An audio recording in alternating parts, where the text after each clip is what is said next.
Sometimes I get asked to confirm the authenticity of Sumerian grammar. And I absolutely love it when people do this, so feel free if anybody has any questions about Sumerian, because it keeps the language fresh in my mind. And this follower asked me to confirm this cuneiform, to which I replied, no, it makes no sense whatsoever to me. But remember that cuneiform is used to write many languages, and unfortunately I'm only able to read Sumerian. However, I did suspect that this could be Akkadian. And that is exactly what this is. This does make perfect sense in Akkadian, and it's the opening passage to the Epic of Gilgamesh.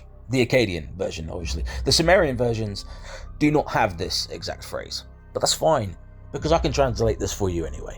So that's what I'm going to do, and I'm going to go through it explaining it in detail. So this is my process of translating English to Sumerian. First of all, obviously, we figure out exactly what it is we want to say, and that's the one who saw the deep.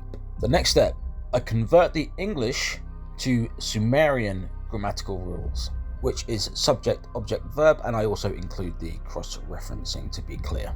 Then have a think and mark down any case markers that may or may not need to be included. And we are using a transitive verb here, so we need to mark the subject in the ergative case, with the direct object being marked in the absolutive case. Right, let's get the easy part out the way.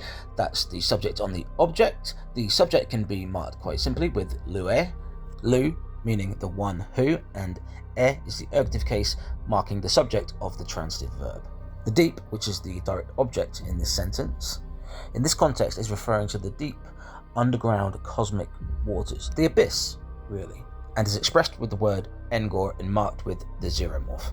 So now we come to the verbal chain. This is the most difficult part in Sumerian grammar, but we can handle it. And this sentence is using the verbal root to see, which is igida. This is a compound verb, and in Sumerian, compound verbs get split up by the verbal affixes, which you will see in just a second. So the subject of the sentence is in the animate, and it's a transitive verb, so we're going to be using the ventive prefix mu. Next, we need to cross-reference the subject, which is going to be in the third person, so we represent this by the sign un. Now finally, we need to also cross-reference the direct object. This is also in the third person, but it's in the inanimate, so we're going to represent that by the sign up. And so this is what we end up with. Lue engor, igimunupta, the one who saw the deep.